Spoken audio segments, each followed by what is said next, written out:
What up, gang? Carolina Jackpot time coming at you. It is Friday morning, off work today. So I have the picks against the spread here for the fourth week 4 of the college football season. I hope everyone's doing well today. If you're new here, please hit the thumbs up button on the video. Subscribe if you're not already subscribed, and all that good stuff. Now that we've got all those pleasantries out of the way, let's jump into these because I have a lot of games to do today. I mean, a lot of them. What's up, Bible Belt Beauties? Last week's picks against the spread did not go very well. I was 8-13, and that's 21 games I picked, and now we've dipped down through 3 weeks. I'm actually under 49, 51, and 4 against the number. This year, looking to bounce back. I'm already 1-0 for the week, which I picked Marshall last night to cover against App State as part of a 4-team parlay that will actually pay out $360 if it comes in. The other games are tonight. So keep your fingers crossed on that one. So let's get into week number 4. And tonight we got 3 games on the docket. We got Wake Forest going on the road, taking on Virginia. The Hoos are laying 3.5 at home. Virginia 2-1. Wake Forest comes in with a 3-0 record after pretty convincing win last week against Florida State. They've also beat Norfolk State and Old Dominion, and Virginia, kind of a disappointing showing last week, especially in the second half of the ball game against North Carolina. They lose 59-39. I had actually picked them to cover there. I thought they might win that game. What's up, Brock? But Virginia ends up losing by 20. So tonight in this matchup, Virginia plays a lot better at home than they do on the road. Wake Forest, it seems like all they ever do is just keep winning. Just keep on winning. Never real flashy, never real impressive, but they get the job done. Last year, they took on Virginia at home, with no crowd there, and blew them out. Friday night game, I got to think the atmosphere is going to be a little bit more excitable. And look, Virginia plays in the wide open coastal side of the conference, and they still got a chance to win that side of the league. I think I know that. I think Brock Mendenhall gets them straightened back out. I think they win here against Wake Forest and cover the spread. Probably not by much. I don't think they win by more than 10 points. Give me the Wahoos tonight at home, lay the 3.5. And our friend, Virtual Jackpot, is over here sitting in the corner. What do you think about that pick? I said, what do you think? I think you're pretty spot on with this one, my friend. Me too. I appreciate it. All right, moving on down the line. We got Liberty going on the road, taking on Syracuse. These two have developed quite a rivalry. Seems like they play every year. Syracuse only beat them once. And Liberty just rolling right along once again is undefeated. Syracuse comes in 2-1, playing better football, I think, than what people expected. They seem to have actually found a tailback and a rushing attack. I still don't think they're very good because, quite frankly, I hadn't beaten anybody. And, when they played Rutgers, only a real team that they've actually played, I only managed to put up 7 points. Liberty and Malik Willis just keeps on doing what he's been doing. They went on the road last week against Troy, or was that 2 weeks ago? I'm sorry, it was 2 weeks ago at Troy. That's their most impressive win so far, 21-13 on the road against a very good Troy team. That Troy team that I think would beat Syracuse by 2 touchdowns. So give me Liberty tonight or give me nothing. I think they would cover the spread in the Carrier Dome and win that game once again. For the second time in a row, they win in the Dome. Let's see. UNLV on the road at Fresno State. Fresno State's laying 30 at home. Now, this could be, you would think, a letdown spot, but it's not going to be. I think Fresno State just keeps rolling right along. They played Oregon real close, almost knocked them off, did knock off UCLA last week on the road. I think UNLV is horrible, and the only way that I would play this is Fresno State. I don't think there's a letdown situation there. I don't think UNLV has the ability to make it a letdown situation. Mizzou goes on the road at Boston College. As of right now, Boston College is catching 1.5 at home. This line, this just befuddles Carolina Jackpot, and this has got me like, I don't really understand what's going on here. Boston College, power rating wise, that FPI power rating thing on ESPN is a 70-something% chance to win this game. Their starting quarterback, Phil Jerkovic, jerk being the operative word, because I think he is a jerk. No, I'm just kidding. I don't know a thing about the guy. I just wanted to say that.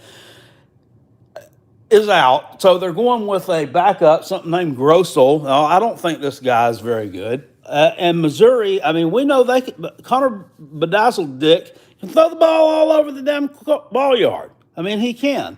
They have weapons. They're not very good defensively, but I don't know that Boston College is good enough offensively to exploit that. They're 3-0. They've beaten Colgate 51-0. That was with the jerk. And then the jerk got hurt. And they beat UMass 45-28, but they were like a 35-point favorite. They only beat them by 17. And then they won at Temple 28-3. And Temple turned the ball over 3 times and gave up a long kickoff return there, which means they hadn't done those things. Boston College might not have won by as much. And Temple's not good. So I'm going to take Mizzou here. I'm not falling for this trap. I think they blow Boston College out. I think this is at least a 2-touchdown victory. I'm not sold on BC. I mean, I like their coach. I mean, I think they got a good thing going there, but I just don't think they have the players right now to compete with the SEC Missouri Tigers. I don't see it happening. I do not understand why they're power rated so high above Missouri. I mean, I'm not on. I don't know, but I'm going with Mizzou. Virtual jackpot. What you say? Not sure about that. Okay, well, heck with you. All right, Georgia on the road at Vanderbilt. Vanderbilt is catching 35 at home against Georgia. This line opened up at like 31. Now it's 35. It's been all over the place. Georgia will have the spread in this game covered by the end of the first half. Everybody's talking about, well, they don't have an offense. They don't have an offense. Blah, blah, blah. Whatever. I mean, it doesn't matter if they start J.C. Daniels. It doesn't matter if they start Carson Beck. It don't matter if they start Carson Daly. It don't matter if they start Stetson Bennett. It doesn't matter if they start Stetson Cologne. They're covering the spread against Vanderbilt. Vanderbilt is going to get hammered. I don't know. I think they take care of business there very easily in Nashville. Spot on with this one, my friend. Hey, I do too. UMass on the road at Coastal Carolina. This game, in terms of good games that you could have picked to do, this one does not qualify. well, I don't believe it does either, but it can make people money. All right, I'm going to shut you up for a little while. You go stand in the corner.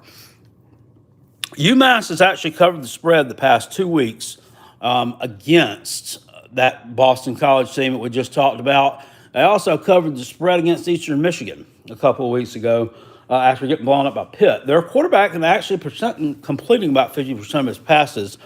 Coastal Carolina, we saw them kind of run the struggle bus against Buffalo before they were fine. I mean, they were able to win. They held Buffalo off at the end of that game. And their offense is, I don't know, it doesn't look as explosive to me as it did last year. And, I mean, they've got Toledo coming up. No, excuse me. Massachusetts has Toledo coming up. Coastal Carolina on tap for them next week. They start conference play at home against UL Monroe, the worst team in the conference. So this could be just kind of a, just let's get this win type spot. 36 is just above the key number. I think UMass covers the number here. I wouldn't be surprised to see Coastal win by 35 points. Drew an arrow here. That's a minus, okay? They're laying 36. I don't know why I put a plus there. Tennessee at home or on the road, they're taking on Florida. Florida is catching 19 or laying. God, I'm getting confused here. They're laying 19 points at home. Somebody told me today Florida's not covered as a 2-touchdown favorite versus the Vols ever. Well, they did. They did in 2019 in the Swamp. I don't trust Tennessee's defense. And I think Florida's defense is good enough to where Tennessee's going to try to go with this up-tempo system. Well, South Carolina tried to do that up-tempo system a few years ago when I had Brian McClendon there. It didn't work. And when you run this kind of up-tempo system, you're always having 3 and outs if you're playing somebody who has a pulse on defense. I think Florida, looking at this from a situational standpoint, they know that they were very close last week. They know they were very close. They know that they had Alabama kind of on the ropes on that one time a year or so when Alabama doesn't play their best, and that they could have had that kind of Dan Mullen, kind of a tenure-defining win there. Kind of a tenure-defining win. And I don't know about what you guys think, but Dan Mullen, somebody evidently must have talked to him down there in the athletic office, somebody high-ranking down there at University of Florida, because, he's been, kind of given him a hard time about being a clown and all this and that over the past, couple of years or so. What's up, guys? George. It seems like that's just kind of been cleaned up this year. I haven't heard a lot from Dan Mullen in the way of that. And I think they get a do-wop feel-good win here against Tennessee. And I think they come out of the gate fast. And I think they cover this number. What's up, DJ Ukulele? Hope you're doing better this week. LSU on the road at Mississippi State. I see Blake Robinson over here. So I'm going to be brief here. 2.5. We're just below the key number of 3. LSU, I think, looks a little bit better the past couple of times out. And this is a tough spot. I think they have something to prove after last year. Mississippi State, what a change. They're not even a threat anymore to run the football. Not a threat to run the football anymore, when for years, all they were ever known for was running the football. The Pirate versus Edo. What a matchup here. Daytime atmosphere in Starkville. I don't think it's going to be quite as nuts as it would be at nighttime. However, a game against LSU, probably always going to draw that. I got to take LSU in this situation. I'm sorry, to cover the number here. I think it'll be a decent game, but I think in the end that LSU pulls this one out. So give me the Bayou Bengals to cover that. Not sure about that. I'm not either. Okay, we got Ohio on the road at Northwestern. Northwestern is laying 14.5 at home against the Bobcats of the Mid-American Conference.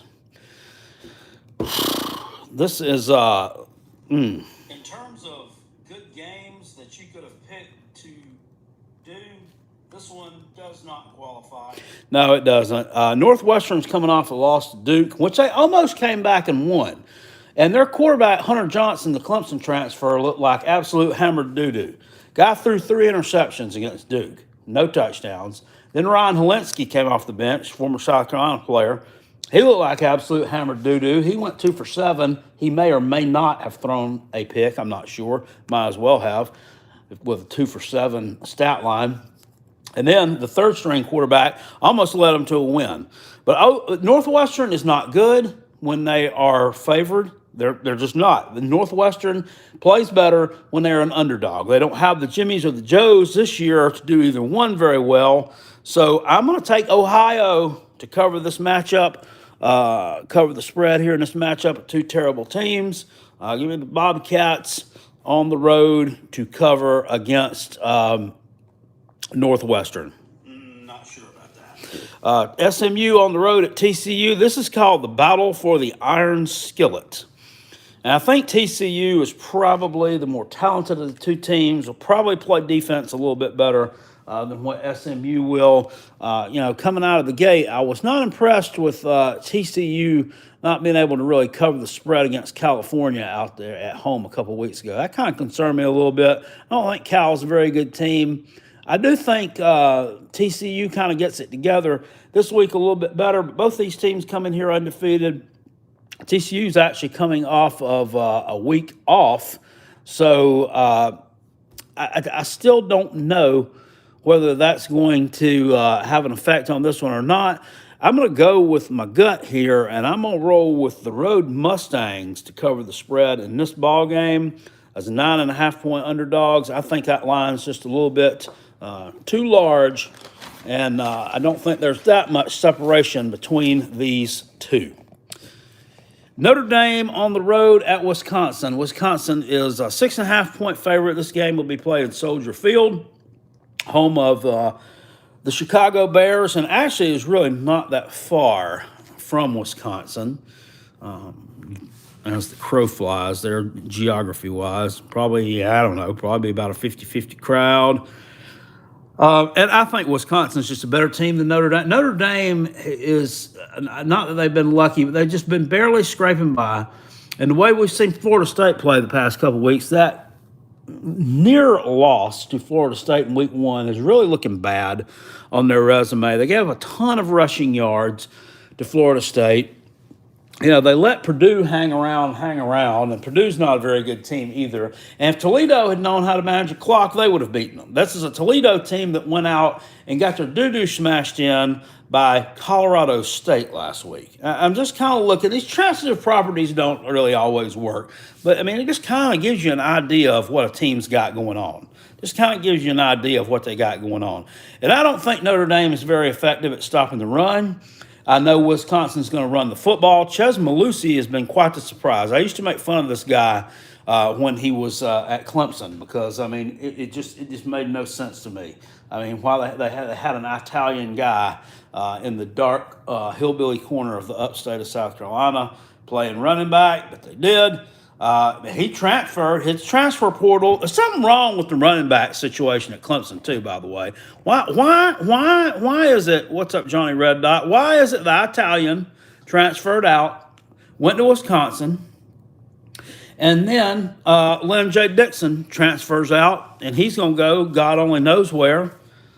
Something's wrong over there in the running back room. Don't tell me, it's just white guy from the Charlotte area, jackpot. This guy's the next. He's the next Jim Brown. He's the next. This is the next Eddie George and Barry Sanders and Christian McCaffrey all rolled up into one neat little package. Johnny Red Dot says CJ Spiller's on a power trip. Might be, man. I don't know. These former players to me, they don't always make former star players. They always make great coaches.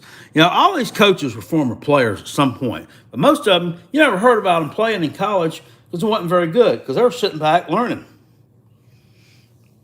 The real athletes were out to play.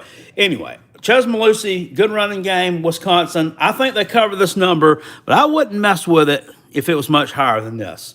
Okay, that number's getting a little bit too close to the key number 7. And I don't think Wisconsin is that superior to Notre Dame. I don't think they're that superior. John Adams says Vandy's about to smack Georgia's butt. They playing baseball this week?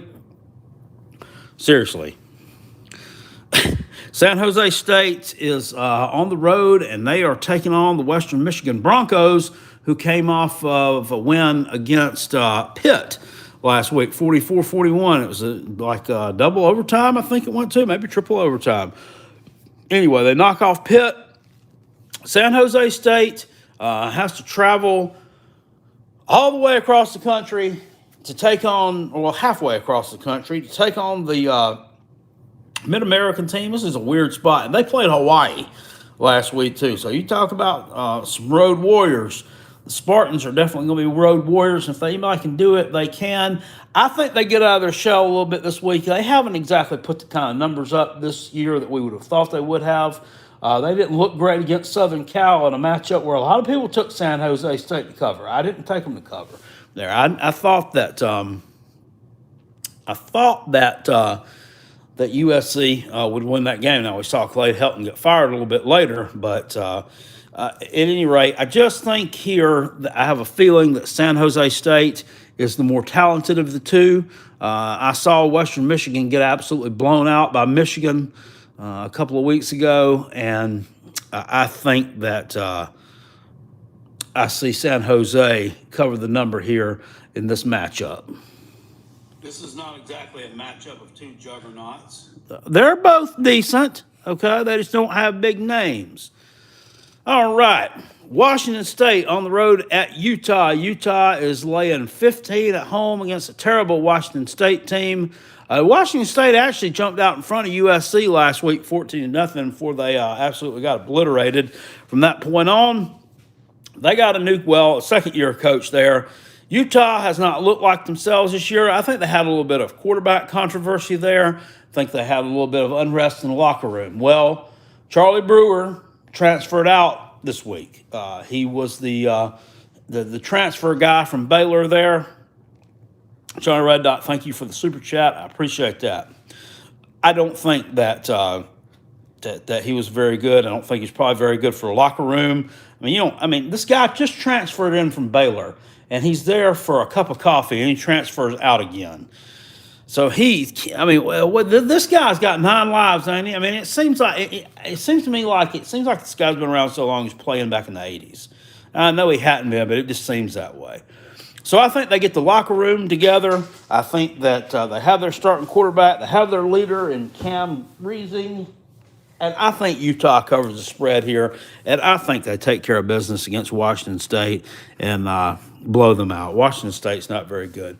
So let's take the Utes to cover at home here. Wyoming is on the road at UConn. UConn is a 30.5-point underdog.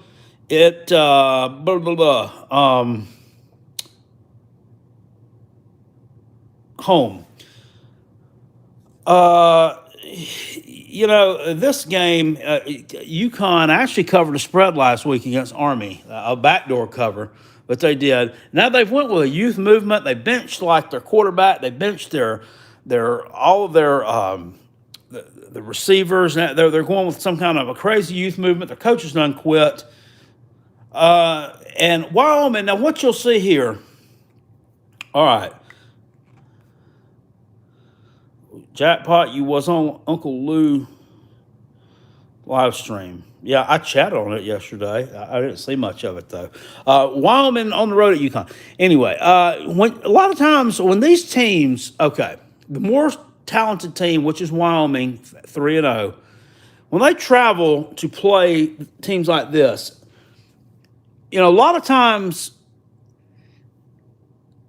you'll play your third string guys to get them some experience when you're way ahead in a game. Your second and third string guys, just give them some experience. And they'll be up on Connecticut like that in this game. But you usually do that at home because the fact of the matter is you got 85 players, but some of these lower level teams, not that Wyoming's lower level in terms of play, but just in terms of funding and it's where they are in the pecking order, they're not a Power 5 team. They don't have as much money as some of these other teams. There's no limit. I used to think there was a limit to how many players you could take on the road. There's not a limit. You can take them all on the road with you if you want to. But financially, it's not always feasible. So a lot of times you're really only taking it too deep, which means you're not putting your third stringers in there against UConn when you're blowing them out because you don't have them available because they're not there. So you're playing your first string and some of your second string almost the entire game. Just a little thing I've noticed. So I think Wyoming covers the number here. I think UConn is hideous, and I doubt they're not going to win a game this year, and I don't know if they even cover a spread this year. They may play Umass. That may be their only chance for win. I don't know if those two go at it or not. At any rate, I'm rolling with the Wyoming Cowboys in this situation, and I feel fairly confident about that one. I think you're pretty spot on with this one, my friend. Blind Squirrels, can you that I and Rob will compete in the next Slob Olympics? I would like to. I have no idea when that. It's in March or something next year. Yeah, I'd like to try to. I know he's doing it in Pigeon Forge, which is fairly close to me. Not sure about Rob. I have to get him on board. See if he'll participate. He's not as people can make fun of him or what if you want to. But he's not as out of shape and just in poor health as you would like to think. He's been in powerlifting competitions. He's done some damn CrossFit shit. He's done some, I don't know, outdoor paintball, all this crazy stuff. He was in the damn Navy or Coast Guard or something. Just a big guy. Louisville on the road. It's like Butterbean. Butterbean was a big fat ass, looked like King Kong Bundy. But I mean, he would knock your ass out in like under 2 seconds flat. Louisville on the road at Florida State. Florida State's catching 1.5 at home. Look, Florida State's not going to go without a win this year. They're going to get one somewhere. And you got to think, they got Clemson coming up. They ain't winning that. NC State, they're not winning that. Miami, most likely not winning that. There's only a few chances here. I would have thought Wake Forest would have been a chance for a win. It didn't happen. Okay? Syracuse is another chance there. Boston College, maybe, but then maybe not if the power ratings are right, because obviously, I mean, Boston College is just a powerful team according to the FPI. I'm going to take Florida State in this situation. If they screw me here, I'm not going with them again the rest of the year. Louisville won last Friday night. They have had an extra day's rest. They shouldn't have won that ball game, but they did. Their defense couldn't stop a fat kid from walking to the produce department. They're horrible. So if Florida State's going to be able to move the ball against anybody, it's going to be this bunch. Give me FSU to cover this number. And I don't know if this is a smart play or not, but I just have a feeling. Not sure about that. Okay. Rutgers on the road against Michigan. Michigan is a 20.5 points favorite. At home against Rutgers, both these teams are 3-0. Obviously, Michigan is more talented than Rutgers, and that one would favor them on the line there, especially playing at home. They're ranked number 19 in the country right now. Might be a little bit undervalued. But give me the Scarlet Knights here. Give me the Scarlet Knights. This is the number 1 team in the country in turnover margin. This is also a very well-coached team, a disciplined team under Greg Schiano. He's starting to do exactly what he did when he was there before. I wonder if the Tennessee fan is starting to feel dumb yet. I wonder if they're starting to feel dumb.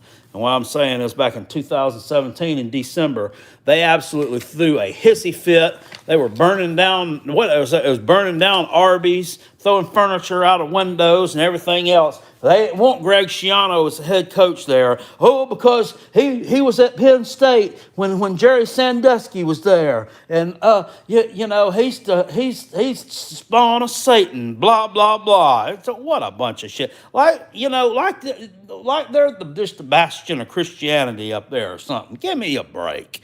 Give me a break. That put your program in the toilet. Another thing, I'm just going off on a tangent here. South Carolina's head coach, Shane Beamer's dad, Frank Beamer. Shane Beamer said the first memory he ever had of South Carolina was that's where his dad where his first road game was as head coach at Virginia Tech. And I don't know if that was his first road game, but it was damn near the first. It was in 1987. And I remember that because I was at that game. We beat them 40-10. They were terrible back then. And that's when Todd Ellis was quarterback at South Carolina. Okay, then he said he remembered when he was a teenager, he came to Columbia when his dad interviewed for the head coaching job at South Carolina. And I figured this out. This had to have been when Lou Holtz got hired, or when Brad Scott was let go. And I'm just thinking, my God, why did y'all not hire the guy? See, I didn't know he'd even interviewed, and we didn't even know this stuff back then, right? I mean, there was no social media out. Things like that just didn't get leaked out there. Everybody didn't know that. You would have not known. They probably met at some restaurant somewhere or off campus way out somewhere. Nobody would have nobody would have known. There was no GPS that could have tracked Frank Beamer's jet in 1998 or whatever. So just crazy stuff, man. Crazy stuff. Why in the hell did they not hire him? I don't know. Anyway, that's that. Clemson on the road at NC State. NC State's catching 10 at home. This is an easy one for me. You keep playing with fire, you're going to get burned. You keep playing with fire, you're going to get burned. I'm taking NC State here. There have been many, many times over the past 5 years when I thought NC State would cover spreads against Clemson. Well, they would knock Clemson off because in 2016 they almost did, and it hasn't happened. It hasn't happened. Dave Doran and Dabo Swinney do not like each other. Something about a laptop on the sidelines a few years ago that Dabo was crying about. That's all this guy does is cry. All he does is cry. I'm going to give him these damn things right here. Just a damn asshole. All he does is cry, bitch, moan, come up with just dumb, stupid sayings, and I just... Do you kind of get the damn impression I don't really care for Dabo? Yeah, you kind of do. But these two teams don't like each other. NC State they're going to get theirs at some point. But I think they played their bad game on the road at Mississippi State. I think NC State's a much better team than that. They've blown out South Florida. Jeff Scott's team. We'll talk about them a little bit more here in a little bit as it relates to Clemson. And they blew out Furman last week, 45-7. They're at home here in this situation against the Taters. I think NC State pulls an upset here. I think they pull an upset. If they don't, I think they disappoint the hell out of me, and Clemson makes me real mad and just barely pulls it out. But give me NC State to cover the spread here against the Taters. They got some linebackers. They have a decent defense at NC State. Got a couple of good linebackers. Clemson's already got problems on offense. Clemson's already lost one running back. Okay, whatever. Y'all say he's not any good anyway, so it doesn't matter. They've lost Tyler Davis across the front there, which they're supposed to be pretty deep along the defensive line. So, that may hurt them. It may not really have that much of an effect. They have a really good defense. There's no denying that. There's no denying that the defense is going to be good there. But this is going to just be a battle to me of who gets to 21 first. So give me NC State to cover that 10. If they don't outright win it, I do think they cover that number. Got Iowa State going on the road, taking on Baylor. Baylor is a 7-point underdog against Iowa State. This is one of those games you look at and say, why is Iowa State not favored by a little bit more than that? Well, they didn't really look too good against Iowa a couple weeks out, and been a little bit underwhelming. They're still ranked number 14 in the country. Baylor's coming off of a 45-7 win against Kansas. So there's that. Brock Purdy is back. He was hurt a little bit. He's actually back at full strength now. I'm not that impressed with this Baylor team and this Dave Aranda as coach. I mean, they're 3-0. I mean, two of these wins are over. Okay, juggernaut Kansas, juggernaut Texas Southern at home, and then on the road against Texas State. They got a 29-20, unimpressive to me win. Defensively, I think they're pretty good, but I think Iowa State is going to push them way more than they've been pushed all year long, and this is a team that I think is looking to right the ship because Iowa State, even though they've lost a game, is a team that still could win the Big 12. They can still win the Big 12. It's not mathematically impossible. Baylor has no chance in hell of winning the Big 12. It's just not happening here. I would be surprised to see them win a couple more games down the stretch the rest of the season. They've peaked. Okay, they peaked with their big win over Kansas and Texas Southern. Give me Iowa State on the road. Colorado State on the road at Iowa. Iowa's a 23.5-point favorite at home. That's a big number for a team that has an offense that's really not that great. Colorado State, while we're sitting here with a record of 1-2, I still think it was a better team than Vanderbilt. I'm not quite sure what happened in that game, but they're fresh off of a. Let's see here. Let's see about Colorado State. They're off of a 22-6 win at home over Toledo. I mean, they held Toledo to 6 points. I mean, Toledo, by no means a good team. They scored 29 points on Notre Dame. Only able to put up 6 on Colorado State. I think this is a lower scoring affair. I would take the under on this game, whatever it is. Iowa's going to cruise to an easy victory. I don't know we're going to win by 23 points. I'd say you might win by 21 points. They've got a game next week. They have a short week to look forward to. Got a game next week on Friday night on the road at Maryland. That's going to be a good test for them. They'll beat Maryland. I'm not sure about how much, though they should win that game. And I think they're going to be looking forward to that. I think they'll be resting some players. And like I said, they don't score a lot of points anyway. Give me Colorado State to cover that 23.5 points there. I don't see Iowa blowing anyone out. Not sure about that. Okay, UTSA is on the road at Memphis. UTSA is a fun team to watch. Sincere McCormick at running back. That quarterback they got can move around a lot too, do a lot of different things. Memphis was lucky last week to get a win against Mississippi State. I know they're all pretty salty about that one. And I don't know what the situation was to that punt. I don't think the thing was actually downed, but the referee made a signal that it was to stop the clock. So when they make a signal to stop the clock, you stop the damn play. So that, it should have been blown dead.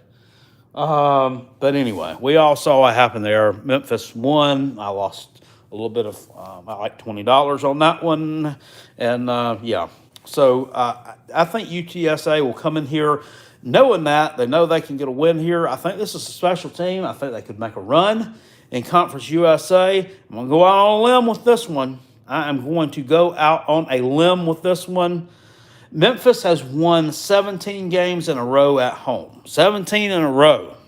Got to lose one sometime.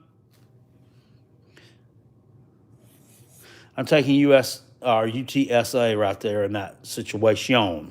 What are you thinking? I don't know. Texas A&M taking on Arkansas at Dallas Cowboys Stadium. Arkansas is laying 5.5. You get Texas A&M. Look, Texas A&M has not looked to me to be, worthy of whatever ranking that they are currently ranked. What is Texas A&M currently ranked anyway? No, I don't want that. Oh, jiggy. Texas A&M is currently ranked, I think, like 6th or 7th. God dang it. Ranked 7th. Arkansas is ranked 16th. Arkansas, it's a nice little story. I'm still just not. Texas A&M's overrated. I do believe that because, they haven't been, it doesn't look like they put an offense together at all. Defensively, they're great. I have no problems. Defensively, they're a very good team. Very good team. Averaging less than 9 points a game that they're giving up. The problem is offensively, the quarterback's injured. This kid that they got starting now, I'm not sure what he can do. Arkansas's got a good quarterback, can run around a little bit. Texas A&M has owned this series, but these games, as a rule, have been close. Games, as a rule, have been close within a touchdown. That win that Arkansas had against Texas at home, I mean, it was a good win, but I don't know that really impressed me all that much. I'm still not sold on the fact this program is rebuilt. There's no way, in my opinion, you can go from a no wins in the SEC for 2 years in a row through a COVID year where you won 3 games, and everybody thinks you're on top of the mountain. And then now you're ranked number 16. I can't buy that they have gotten that good to be ranked number 16 that quickly. I just can't. I'm going to take Texas A&M here. I think they win it by at least by a touchdown. I think it's like 27-20. It'll be close. It's not going to be more than a touchdown. But I'm just not sold on Arkansas yet. I mean, I could be wrong. I'm no expert, but I just have a feeling that A&M has superior coaching. And I know the Sam Pittman thing. He's a great motivator. He's a great talker. He's wonderful at that, but I don't think that he's the X's and O's guy that Jimbo Fisher and their staff is. I'm just not buying that. So give me Texas A&M there to cover the number. Now, Kansas on the road taking on Duke. This is not exactly a matchup of two juggernauts. Hey, Duke's 2-1. Duke is 2-1. Kansas is 1-2. They got their win against South Dakota on week 1. I don't know if we'll see another win this year. Duke is not. I look back. Somebody told me they said, well, David Cutcliffe's not covering spreads at Duke like he used to. And I look back here and they've never really been a huge cover guy. They've been about 50%, about 55% under Cutcliffe. So I don't know when he ever was a huge cover guy, and I don't know that he's really fell off the mark. They don't have the talent that they have had in the past. This quarterback they got, those doing a decent job for them. I don't like the way they jumped ahead of Northwestern last week, like 30-7. Don't really like the fact they let Northwestern come storming back and almost come back on them. That's a little bit concerning to me. But Kansas, I mean, I already picked them once to cover the spread last week against Baylor. They disappointed me. They didn't do it, so I'm not picking them again. Give me Duke here. Mateo Durant, I think he runs all over Kansas, and they get the easy win there in Durham. Arkansas State on the road against Tulsa. Tulsa's a 14-point home favorite against Arkansas State. Arkansas, I'm not laying points with Lyle Jones. Lost 52-3 to Washington last week. Went on the road and absolutely got their doors blown off against a team that actually plays defense. Now, they gave up or scored 50 the week before at home against Memphis, against a team that plays no defense. Well, Tulsa, we know, plays defense, and I mean they can score a little bit. They can score a little bit on some teams like Arkansas State, who have terrible defenses. They're not known for scoring a lot of points, but they can on a team that's not going to push them defensively. Arkansas State's not going to push them defensively. Give me Tulsa at home to cover this number here. I think they come in a little bit fired up. Had a pretty good showing against Ohio State on the road last week, so give me them. Buffalo is on the road taking on Old Dominion. In Norfolk, the Buffalo Bulls come south. In terms of good games that you could have picked to do, this one does not qualify. Yep. The Monarchs didn't play last year. Opted out of the entire season. The coronavirus exercised their right to do so. And Buffalo is a team. This is not the same Buffalo that we've seen the past few years. Lance Leopold takes himself, a lot of his players, staff, to Kansas to try to right the ship there. And while I think Kansas outkicked their coverage by hiring the guy, it's going to take them a while to get right. Buffalo, valiant effort last week against Coastal Carolina, dropping that game by 3 points at home. They've also lost on the road at Nebraska 28-3, which, a lot of people picked Buffalo to cover the number in that game because I think it was a little bit of an overreaction to a couple weeks earlier. Nebraska dropped a big doo-doo burger on the road against Illinois. I think Nebraska is actually a little bit better of a team than a lot of people give them credit for. So that probably was about how that should have finished up. And I looked at this line and I said, why is this such a short line? I don't understand, because Buffalo should dominate this team. 92% of the public money is coming on Buffalo. So I'm like, where does Vegas know something at that we don't? Or where do they know something that we don't? Well, I tried to look back through Old Dominion's statistics. I mean, Buffalo runs the ball pretty well still. I'm like, well, maybe Old Dominion has a really good run defense through these, 2 games they've lost by a lot to Wake Forest and Liberty. No. I mean, I can't find stats on their game against Hampton University. Can't even find those. There's nothing there.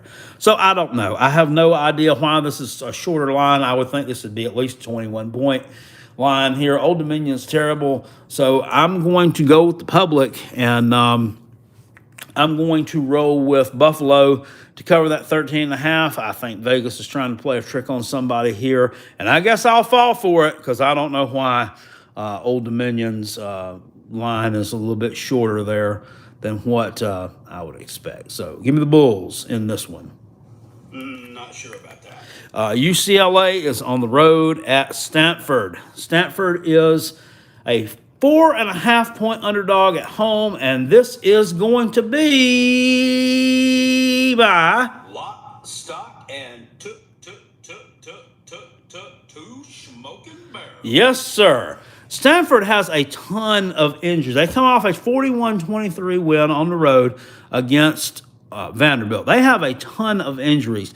3 running backs out at Stanford, 3 of them.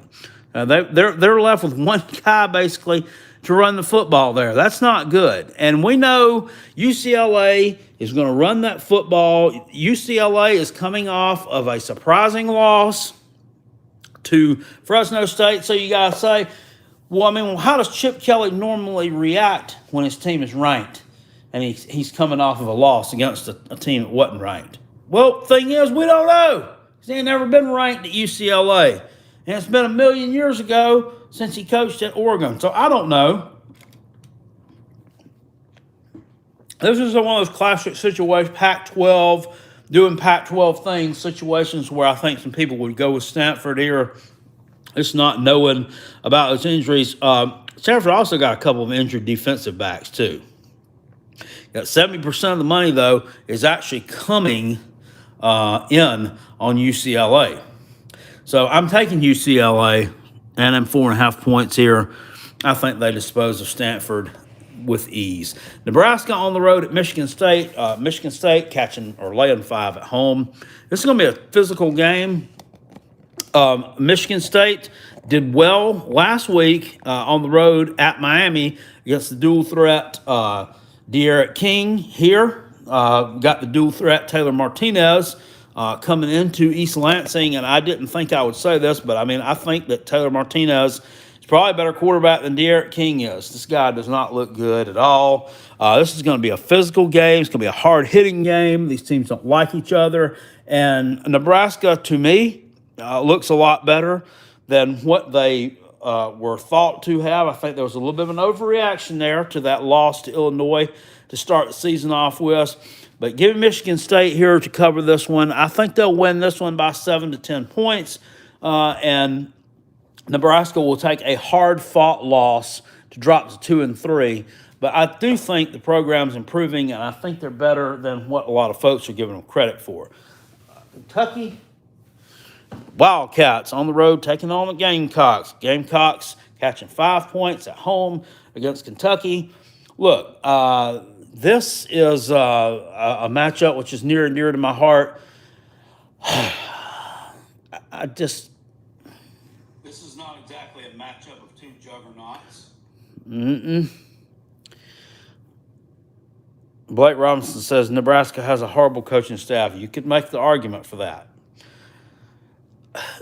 The thing about this game that bothers me, and I've said it before and I will say it again, South Carolina's offensive line has been horrible this year. It's been horrible, and it's virtually the same guys that were up there last year when they had a 1,000-yard rusher and Kevin Harris in the backfield.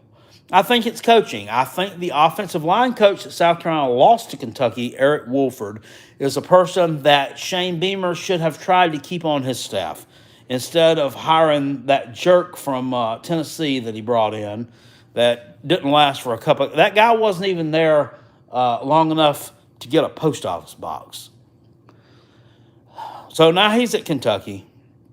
Now we got the Fat Arn Anderson lookalike in Greg Atkins. Now there's a guy that come from Marshall off that staff. And they're not, I mean, either his schemes are too complex and these guys aren't able to understand them. I have to think that's what it is. I can't just say, well, they're a bunch of pussies. I don't want to block anybody. That can't be the case. That can't be the case because these guys did decent last year. In fact, they overachieved a little bit last year. This year, you can go back to my Twitter timeline. I retweeted one where there's a play last week against Georgia where number 52 at left guard actually just stands up. There's a blitzing Georgia linebacker who shoots right off of his hip. Right off his hip. He doesn't even see him coming. He don't touch him. He don't know who to block, so he just blocks nobody. He blocks air.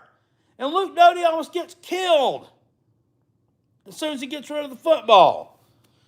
So that's the thing that's really got me upset and it has me, in this game. It's why I'm not going to pick Gamecocks. I'm not going to pick them because of that. They're not going to be able to run the football. And if they're not going to be able to run the football, Luke Doty's not going to beat Kentucky through the air. Kentucky's secondary is too good to be beaten through the air. Now, someone like JT Daniels might be able to pick apart Kentucky's secondary, okay? Or someone with someone with a bigger arm could pick that secondary apart, a more accurate arm. Luke Doty is not that yet. And people say, well, he threw some nice passes against Georgia, Carolina Jack. But yes, he did. He did not consistently throw those kind of balls, and I don't trust him. I got to go with my gut here, not my heart. It's like Rob said the other night on the show. Pick with your mind out. Matt Corral. There you go. There's another good one. The quarterback at Mississippi State's pretty decent. So go pick with your brain, not with your heart. And I wanted to say, shut up, dude. I know what I'm doing here. I'm going to pick Kentucky here to cover the number. And I'll be happy to take the loss on this game if it doesn't happen. If the Gamecocks cover and they win this game, that's wonderful. But I'm just going with the smart pick here because I'm trying to give you some good advice. And I'm trying to get as many games right as possible. Kansas State on the road at Oklahoma State. Kansas State catching 7.5 on the road here. I mean, this is another one where the public is all the money is coming in on Kansas State. And I get that. I mean, it's dropped down now to 6 points here. I'm not buying into it. I'm not buying into that. I think Oklahoma State is a sneaky, decent team. They've got their quarterback, Spencer Sanders, back. He's ready to go. Kansas State's quarterback is out. Yeah, I mean, I know they won last week, but I think that Nevada team was a little bit overrated also. They were very disappointing. I'm taking Oklahoma State here to cover that 7.5 at home against Kansas State. Might be a bad pick, not sure, but give me Oklahoma State here. Everybody's got this money coming in on Kansas State. That's why sometimes I will go with the public. Sometimes I'll go against them. I'm part of the public, but you know what I'm saying. I'm going to go against them in this one. I think Oklahoma State, for some reason, gets the job done there at home. Don't you think? What are you thinking? I don't know. UNC on the road at Georgia Tech. Georgia Tech is catching 12.5 at home. Look, I think Georgia Tech had their moment in the sun, so to speak, last Saturday against the Taters. I don't expect that trend to continue here. I think Georgia Tech's still a horrible football team. I think UNC starting to get their legs under them offensively. They put up 59 points on Virginia. That's pretty impressive. However, you choose to slice it and dice it. So give me UNC and Sam Howell's crew here cover the spread in Atlanta against Georgia Tech. Akron on the road at Ohio State. Ohio State, 48.5-point favorite at home. They didn't look impressive to me against Tulsa last week. Haven't looked impressive at all this year. And now they're starting quarterbacks out. I know Akron's a horrible football team, but we want to sit here and say, "Oh, Auburn blew them out. Auburn beat them 60-10. Auburn beat them 60-10. That's still barely covering this number, even putting that many points up on the board." Okay, so I think Akron, if Akron can score a touchdown, I don't think Ohio State with a backup quarterback is going to put up enough points to where I don't think that when they start putting the third and fourth string and the band in, I just don't think that they're covering that number. It's too large. Give me Akron here. They probably win it somewhere in the neighborhood of 42 to 45 points. Is what I'm thinking. 48.5 is just a little bit too big. West Virginia going on the road, taking on Oklahoma. I don't like the West Virginia offense. They had a pretty good showing last week, I guess, at home against Virginia Tech, but they let Tech come back in the second half. I mean, they absolutely just put up a turd burger in the second half. It's like they just stopped playing football. I almost let Tech come back, win the game. Oklahoma offense, we heard about how good it is. Hadn't seen it this year. I think it's bound to come out at some point in time. Just like I think Clemson's offense is bound to show up at some point in time. I think West Virginia is a team with a decent defense, but offensively they're challenged. Even a team with a defense which has pretty much been a sieve, like Oklahoma, will be able to keep them out of the end zone for the most part and cover the 17-point number. I could see the Sooners winning 21 points at home. Eventually, the good teams or the teams that are supposed to be elite, eventually they're going to start separating themselves at some point in time this year. At some point in time. We're in week 4. We haven't seen it yet. It's time. Southern Miss on the road at Alabama. Alabama is a 45-point favorite at home. I went back and forth on this one. Southern Miss is horrible. So I'm going to take Alabama to cover the spread here. I don't know if Southern Miss will score. But that's the only reason I'm taking them. Alabama only beat Mercer by 34 points. And we've seen, we say, well, Nick Saban's going to be pissed off because, they only beat Florida by 2 points. I think there's something, I don't know. I think there's something amiss with the Alabama offense this year. Just not quite sure what it is. I don't think it's as powerful as it has been. And I could make a case here for picking Southern Miss because I think if Southern Miss could at least score a touchdown, Alabama might not cover that because they're going to yank out the first and second string by the middle of the third quarter in this game. They got Ole Miss coming up on deck. Nick Saban wants to beat the hell out of Ole Miss. He don't like Lane Kiffin. And that's a game they got circled. Everybody's beating that Ole Miss drum. Quite frankly, I'm sick of hearing about it. I really am. Is anybody else sick and tired of hearing about it? I am. They're a dark horse playoff contender. In what universe? This is another team that couldn't stop a fat kid from going to the produce department. They can't. I don't care. They got the best defense they've had in years. Well, what does that tell you? Their defense has been trash for years. It being good is like being, it's not being the tallest midget or whatever. I'm not sold on them. Will Muschamp put 41 points on them last year. They got Will Muschamp put 41 points. Put 41 points on Ole Miss last year. And they lost their top tackler. I don't get it. Indiana is going on the road to Western Kentucky. This is kind of a regional matchup. Not sure if these two have ever taken on each other before. We saw Indiana last week jump out. They had a lead on Cincinnati. It looked like they were going to beat them. It looked like they were going to pull the upset. Cincinnati was going to fall from the ranks of the unbeatens. and it didn't happen. The second half belonged to the Bearcats. They come back and they win that game by 14, which they should have. So in this situation, this is a crazy situation right here, because if you don't know anything about Western Kentucky, they come in, they're 1-1. They lost to Army 38-35, but they have a home win against, I believe it's UT Martin. I knew it wasn't the team Tennessee played last week. It was UT Martin, another Ohio Valley Conference team. And they have a quarterback named Bailey Zapp who came from Houston Baptist, FCS school, that is absolutely just crushing it through the air. He's got 10 touchdown passes in 2 games. Throws it to a bevy of receivers, can throw the short ball, throws the deep ball, and looks pretty good doing it. Indiana, I mean, this is a bad spot for them to come into this game here. This little stadium only holds like 24,000 people. It's going to be full. Told everybody to wear black. What kind of atmosphere is that going to be? I don't know. They got Penn State on deck next week. Got Penn State on deck in a game where, they could go out there and upset Penn State, and they still have a chance of winning the Big 12 or the Big 10 East.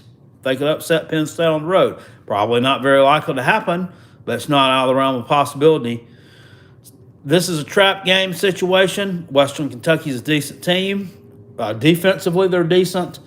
Offensively, this guy's just putting on all kinds of show. I don't know how Indiana's defense is going to react to that.